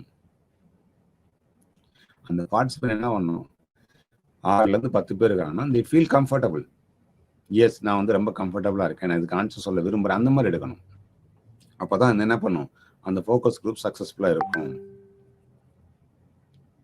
சரி, நான் ஃபோக்கஸ் குரூப் கண்டக்ட் பண்ண நினைக்கிறேன், என்ன பண்ணக்கூடாது, சரியான நபர்களை வந்து தேர்ந்தெடுங்க. மாடரேட்டர் வந்து சில குரூப்பில் என்ன பண்ணுவாங்க, ஒரே மாடரேட்டர் தான் அந்த ஆக்டிவ் பார்ட்டிசிபேஷன் குறையும். If needed you can go for other moderation also. Guidelines ஒரு கிளியராக வந்து கொடுத்துடணும், என்ன பண்ணக்கூடாதுன்னு ஒரு பிளான் ஆஃப் ஆக்ஷன். இந்த இதில் இது பண்ண போகிற, இது பண்ணலை அப்படின்றத பற்றி சொல்லணுங்க. மீட்டிங்கை பார்த்தீங்கன்னா சில பேர் தகவல் சொல்லும் போது நான் ரெக்கார்ட் பண்ணாமல் விட்டுறாதீங்க, அதுக்கப்புறம் மறந்துடுவோம். You have to conduct focus group செஷனுங்க. அதில் என்ன பண்ணும், ஒரு ரிப்போர்ட்டை ஜென்ரேட் பண்ணும். இந்த ஃபோக்கஸ் குரூப் டிஸ்கஷன் என்ன கண்டுபிடிச்சோம் அப்படின்ற ரிப்போர்ட்டை ஜென்ரேட் பண்ணணும். நான் ஃபோக்கஸ் குரூப் பண்ணணும்னா முதல்ல பிளான் பண்ணணும், பிளேஸ் எங்கன்னு கண்டுபிடிக்கணும், கலெக்ட் பண்ண டேட்டாவை அனலைஸ் பண்ணணும். இதுதான் 3 ஃபேஸஸ் இருக்கக்கூடியது. இப்போ ஒரு கேள்வி நமக்கு வரும், எங்கள் ஃபோக்கஸ் குரூப் வந்து ரிசர்ச் மெத்தட் சொல்கிறீங்க, நாங்கள் பெரும்பாலும் டிஸ்கஷன் குரூப் பண்ணுவோம், அதுக்கு இதுக்கு என்ன வித்தியாசம் இருக்குது, ஃபோக்கஸ் குரூப்பும் டிஸ்கஸ் குரூப்பும் என்ன வித்தியாசம், ரெண்டுலேயும் ஒரே அளவு உள்ள நபர்கள் தான் இருப்பாங்க, 5லேருந்து 10 பேர் தான் இருப்பாங்க. ஆனால் ஃபோக்கஸ் குரூப்பில் நல்ல ட்ரெயின்டான ஒரு மாடரேட்டர் இருப்பாங்க. ஆனால் டிஸ்கஷன் குரூப்பில் அப்படி கிடையாது, மாடரேட்டர் இருக்க மாட்டாங்க, ஃபெசிலிட்டேட்டர் இருப்பாங்க. இங்கே ஃபோக்கஸ் குரூப்போட நோக்கம் என்ன, ஒரு ஆய்வுக்கு உண்டான கேள்விக்கு உண்டான பதிலை அந்த குழுவில் இருக்கக்கூடிய எல்லா நபர்களும் அவங்களுடைய கருத்துக்களை கூறுறது தான் பர்பஸ். ஆனால் இங்கே அப்படி கிடையாது. டிஸ்கஷனில் வந்து டு மேக் அ டெசிஷன், நான் முடிவு எடுக்கணும், இந்த முடிவு எடுக்கிறது சரியா இல்லையா, இந்த முடிவில் என்ன பிரச்சனை வரும்னு பார்க்குறது தான் டிஸ்கஷன் குரூப். இங்கே இண்டிவிஜுவல் என்ன பண்ணுவாங்க, எல்லாருமே ரிசர்ச் பார்ட்டிசிபெண்ட். நீங்கள் இண்டிவிஜுவல் என்ன பண்ண அப்படி சொல்ல முடியாது, கோ பார்ட்டிசிபெண்ட், கோ ரிசர்ச்சர் தாங்க டிஸ்கஷன் குரூப் பொறுத்த வரைக்கும். இது யார்கிட்ட, ஃபோக்கஸ் குரூப்போட கண்ட்ரோல் யார்கிட்ட இருக்குன்னா, ஹி இஸ் த மாடரேட்டர், அந்த கண்ட்ரோல் எல்லாமே அவர்கிட்ட தான் இருக்கும். இங்கே வந்து டிஸ்கஷன் குரூப் வந்து பவர் வந்து ஷேரிங்காக இருக்கும், யார் நீ தான் பெரியார் அந்த மாதிரிலாம் கிடையாது. இப்போ ஃபோக்கஸ் குரூப் வந்து ஆன்லைனில் பண்ணலாமா, எஸ் பண்ணலாம், ஆன்லைன்லேயும் பண்ணலாம், ஆஃப்லைன்லேயும் பண்ணலாம். ஆன்லைனில் பண்ணால் சில பெனிஃபிட் இருக்குது, ஆஃப்லைனில் பண்ணால் சில பெனிஃபிட் இருக்குது. இது நம்ம தெரிஞ்சிட்டோம் அப்படின்னு சொன்னால் நம்ம எது சரியாக வருதுன்னு பார்க்கணும். உதாரணமாக ஒரு துறையில் நல்ல வல்லுநராக இருக்கார், அவர் வந்து வேறு கண்ட்ரியில் இருக்கார் அப்படின்னு சொன்னால் அவருடைய இன்புட்ஸ் நாங்கள் முக்கியமானதாக இருக்கும்னு நினச்சிங்க அப்படின்னு சொன்னால் ஆன்லைன் தான் பெஸ்ட்டு, சரிங்களா. அப்போ நம்மளுடைய முன்னாடி இருக்கக்கூடிய கேள்விக்கு முன்னாடி எது சரி வருது எது சரியா வரலன்னு பார்த்து நம்ம பண்ணுறது தான் முக்கியமான ஒரு கூறு. புரிஞ்சுதுங்களா? இப்போ நம்ம என்ன பார்க்குறோம்னா, இந்த குவாலிட்டேட்டிவ் ரிசர்ச்சில் ஃபினாமினாலஜிக்கல் ரிசர்ச்னு சொல்லுவாங்க. ஒவ்வொரு காலகட்டம் வந்து பார்த்தீங்கன்னா 1945லயே நிறைய 27, 13, 30லாம் வந்து ஒவ்வொருத்தரும் வந்து அதில் முக்கியமான கான்ட்ரிபியூஷன் பண்ணியிருக்காங்க. இப்போ எல்லாருக்கும் ஒரு கியூரியாசிட்டி இருக்கு இல்லையா, ஒரு தேடுதல், ஒரு ஃபினாமினா ஏன் இந்த மாதிரி நடக்குது இந்த சூழ்நிலையில். ஒரு ரியல் லைஃப் வேர்ல்டு என்டர் ஆகும்போது சில பேர் நல்லா சந்தோஷமா இருக்காங்க, சில பேர் சந்தோஷமா இல்லை. ஏன், இதுக்கு என்ன காரணம்? அந்த காரணத்தை கண்டுபிடிக்கிறது தான் அந்த ஃபினாமினாலஜிக்கல் ரிசர்ச். ஏன் ஒரு குறிப்பிட்ட நபர்கள், ஒரு மதத்தை சார்ந்தவர்கள் ஒரு குறிப்பிட்ட நம்பிக்கையை வச்சிருக்காங்க, ஏன் அவங்களுக்கு மட்டும் இந்த இது இருக்கு, ஏன் மற்றவங்களுக்கு இல்லை? ஸோ இதெல்லாம் படிக்கிறது வந்து ஃபினாமினாலஜி. அவங்களுக்கு என்ன பண்புகள் இருக்கும், என்ன கேரக்டர் இருக்குன்னு பார்த்தீங்கன்னா, முதல்ல டிஸ்கிரிப்ஷன் பார்த்தீங்கன்னா, ஒரு தே வில் நோ தட் இந்த ஃபினாமின் எதனால் வருது, நாங்கள் ஏன் ஃபாலோ பண்ணுறோம். உதாரணமாக இந்த ஜல்லிக்கட்டு இருக்கு இல்லைங்களா, ஏன் அதை நாங்கள் கண்டக்ட் பண்ணுறோம், இந்த கல்ச்சரல் காம்பனன்ட் சொல்கிறாங்க இல்லையா, அதை டிஸ்கிரைப் பண்ணுறது. அடுத்த பண்பு என்னன்னு பார்த்தீங்கன்னா ரிடக்ஷன் சொல்லுவாங்க. ஒரு அசம்ஷன், ப்ரிஜுடைஸ் இல்லாமல் பண்ணக்கூடிய ஒரு காம்பனண்ட். இன்டென்ஷனாலிட்டி, ஒரு ஃபினாமினா நடக்குதுன்னா ஒரு காரணம் இருக்கும். இந்த ஃபினாமினல் ரிசர்ச்சை பொறுத்த வரைக்கும் நிறைய ஸ்ட்ரென்த் இருக்குது, வீக்னஸ் இருக்குது. ஸ்ட்ரென்த் என்ன, we can interact with the participant. Participant வந்து they will play on researcher role. அது அவங்களுடைய சொந்தமான கருத்துக்களை, அவங்களுடைய சொந்தமான வார்த்தைகளை சொல்ல முடியும். அவங்க நரேட் பண்ண முடியும். நான் வந்து இதுதான் நான் சொல்ல வரேன், ஒரு கதையாக சொல்ல முடியும். இதெல்லாம் ஸ்ட்ரென்த் ஆஃப் என்னது, ஃபினாமினா ரிசர்ச். லிமிட்டேஷன்ஸ் என்ன, ஒவ்வொரு ஆள்கிட்ட கலெக்ட் பண்ணுறது ரொம்ப டைம் ஆகும் இல்லையா, ரொம்ப நேரம் கன்சியூம் ஆகும். சில நேரங்களில் அவங்க சொல்லக்கூடிய வார்த்தைகள் நமக்கு புரியாமல் இருக்கலாம். புரியாமல் இருக்கும்போது நம்ம ஃபர்தராக ப்ரொசீஸ் பண்ண முடியாது. ஒரு ரிசர்ச்சரோட பயாஸை வந்து நம்ம டிஃபிகல்ட்டாக இது பண்ண முடியும். Very hard to replicate study. இதெல்லாம் வந்து இதில் இருக்கக்கூடிய லிமிட்டேஷன்ஸ். அடுத்த மெத்தட் என்னன்னு பார்த்தீங்கன்னா கண்டென்ட் அனாலிசிஸ். கண்டென்ட் அனாலிசிஸ்னால் ஒன்றும் இல்லைங்க. இப்போ நான் வந்து இப்போ ஆன்லைனில் டீச் பண்ணுறேன் இல்லைங்களா, நீங்கள் லிசன் பண்ணிகிட்டே இருக்கீங்க, நான் சொன்ன கருத்துக்களை வந்து அனலைஸ் பண்ணி நல்லா இருக்கு, நல்லா இல்லை, இதுதான் கண்டென்ட் அனாலிசிஸ். புரியுதுங்களா? ஒரு படம் பார்க்குறீங்க, அந்த படம் பார்த்து நல்லா இருக்கா இல்லையா, கண்டென்ட் அனாலிசிஸ். ஒரு காய்கறி வாங்குறீங்க, அந்த காய்கறி நல்லா இருக்கா இல்லையான்னு பார்க்குறீங்களா, இதுதான் கண்டென்ட் அனாலிசிஸ். இது வந்து கண்டென்ட் அனாலிசிஸ் வந்து பார்த்தீங்கன்னா பெரும்பாலும் என்ன பண்ணுவாங்கன்னா, ஒரு புத்தகம், ஒரு ஆய்வு ஏடு இதெல்லாம் எடுத்து அது சரியாக பண்ணியிருக்காங்களா இல்லையான்னு சொல்லி பார்க்குறது தான் கண்டென்ட் அனாலிசிஸ். அடுத்து வந்து டிஸ்கோர்ஸ் அனாலிசிஸ்ன்னு பேர். டிஸ்கோர்ஸ்னா பேசுறது அனாலிசிஸ் பண்ணுறது. ஒரு லாங்குவேஜ் இருக்கு இல்லைங்களா, ஒருத்தர் பேசக்கூடியல எந்த மொழி நடையா, பேச்சு வழக்கா, அந்த டோன்ஸா, எது கரெக்டாக இருக்குன்னு சொல்லி பார்க்குறீங்களா, இதுதான் டிஸ்கோர்ஸ் அனாலிசிஸ்ன்னு சொல்லுவாங்க. ஒரு தியரி பேசும்போது, ஒரு கவிஞர் ஏதாவது ஒரு கவிதை சொல்லும்போது அது டிஸ்கோர்ஸ் பண்ணி சரியாக இருக்கா இல்லையான்னு பார்க்குறது. அடுத்து நம்ம ஃபைனலாக பார்க்க வரது மிக்ஸ்டு மெத்தடுங்க. மிக்ஸ்டு மெத்தட்னா என்னென்னா, குவான்டிடேட்டிவும் குவாலிட்டேட்டிவும் மிக்ஸ் பண்ணி பண்ணக்கூடிய ஆய்வுக்கு பேர் தான் மிக்ஸ்டு மெத்தட். இன்னைக்கு வந்து ரொம்ப அதிகமான ஆய்வு முறைகளில் பயன்படுத்தக்கூடியது. என்ன பண்ணாங்க, குவான்டிடேட்டிவ் ரிசர்ச் ஒரு 50%, குவாலிட்டேட்டிவ் 50%. அது ரெண்டையும் கம்பைன் பண்ணி ஃபைனலாக இன்டர்பிரேஷன் வருவாங்க. இந்த ஆய்வு முறைகள் இன்னைக்கு வந்து பெரும்பாலான ஆராய்ச்சி மாணவர்கள் என்ன பண்ணுறாங்க, மிக்ஸ்டு ரிசர்ச் மெத்தட் தான் எடுத்துக்கிறாங்க. ரொம்ப ஒரு முக்கியமான மெத்தட். இப்போ குவான்டிடேட்டிவ் டாமினன்ட் குவாலிட்டேட்டிவ் மிக்ஸ்டு மெத்தட்னு சொல்லுவாங்க. Qualitative dominant quantity mixed method. இந்த மாதிரி நிறைய மெத்தட் இருக்குங்க. சில மெத்தட்ஸ் மட்டும் சொல்லுவேன். ட்ரையாங்குலேஷன் டிசைன் ஒன்று இருக்குங்க மிக்ஸ்டு மெத்தடில். Explanatory research design, exploratory research design, embedding research design, இதெல்லாம் என்னது, மிக்ஸ்டு மெத்தடில் இருக்கக்கூடிய பல்வேறு வகையான மிக்ஸ்டு மெத்தட். இப்போ டேட்டா கலெக்ஷன் எப்படி பயன்படுத்துவோம், பெரும்பாலும் எப்படி கலெக்ட் பண்ணுவோம், ஒரு ஃபார்ம் அண்ட் கொஸ்டின் கொடுத்து கலெக்ட் பண்ணுவோம், இன்டர்வியூ பண்ணுவோம், அப்சர்வ் பண்ணுவோம், டாக்குமெண்ட் ரெக்கார்டு வச்சுருப்போம், ஃபோக்கஸ் குரூப் வச்சுக்குவோம், ஓரல் ஹிஸ்ட்ரி நம்ம சொல்லக்கூடியதை வந்து கேட்டுக்கிறது, காம்பினேஷன் ரிசர்ச், ஆன்லைனில் இருக்கக்கூடிய தகவல்கள், சோசியல் மீடியா மானிட்டர் பண்ணி இந்த மாதிரி கலெக்ட் பண்ணுவோம் இல்லைங்களா. இதை வந்து பிரைமரி டேட்டா, செகண்டரி டேட்டான்னு சொல்லுவோம். பிரைமரி டேட்டா என்னென்னா, ஒரு ரிலேபிள் சோர்ஸ் மூலமாக அப்சர்வேஷன், இன்டர்வியூ, கொஸ்டின் எல்லாம் வச்சு கலெக்ட் பண்ணிக்கலாம், அது ரிலேபிள் பிரைமரி. செகண்டரி அப்படின்னா நீங்கள் ஒரு கவர்மெண்ட்டோட பப்ளிகேஷனாக இருக்கலாம், ஒரு சென்சஸாக இருக்கலாம், ஒரு ரிப்போர்ட்டாக இருக்கலாம், இதெல்லாம் செகண்டரி டேட்டான்னு சொல்லுவோம். இதெல்லாம் டேட்டா கலெக்ஷன் மெத்தட்ஸ். இது எதை பயன்படுத்தோம்னா சைக்காலஜிக்கல் டெஸ்டிங் சொல்லுவாங்க. சைக்காலஜிக்கல் டெஸ்டிங்னா என்னென்னா, ஒரு டூல் கொடுத்து ஒரு ஆளுமையாக இன்ட்ரெஸ்ட்டை நம்ம கண்டுபிடிக்கிறது. அது எப்படி இருக்கணும், ரிலேபிளாக இருக்கணும், வேலிடாக இருக்கணும். இப்போ என்னுடைய ஆளுமையை நீங்கள் மெஷர் பண்ணீங்கன்னா என்னுடைய ஆளுமையை சரியாக சொல்லணும் இல்லையா. சரியாக சொல்லணும் என்னது, சரியாக டேட்டா கலெக்ட் பண்ண முடியாது. இப்போ ரிலேயபிலிட்டி, வேலிடிட்டின்றது வந்து ஒரு முக்கியமான அடிப்படையான கூறு நம்ம கலெக்ட் பண்ணக்கூடிய இன்ஸ்ட்ருமெண்ட் இருக்கணும். இப்போ நான் சம்மரைஸ் பண்ணிடுறேங்க. இது வரைக்கும் என்ன பார்த்தோன்றது. குவான்டிடேட்டிவ் ரிசர்ச்னா என்னன்னு பார்த்தோம். அதில் இருக்கக்கூடிய வகைகள் என்னன்னு பார்த்தோம். அதை பற்றின ஸ்ட்ரென்த் அண்ட் வீக்னஸ்லாம் பார்த்தோம். அடுத்து குவாலிட்டேட்டிவ் ரிசர்ச் பார்த்தோம். அதோட ஸ்ட்ரென்த் அண்ட் வீக்னஸ் பார்த்தோம். ஃபைனலாக என்னென்ன டூல், என்னென்ன மெத்தட்ன்றது பார்த்தோம். இந்த தகவல் உங்களுக்கு பயனுள்ளதாக இருக்குன்னு நினைக்கிறேன். மீண்டும் ஒரு தலைப்பில் இன்னொரு நாளைக்கு பேசலாம். நன்றி, வணக்கம் மாணவர்களே.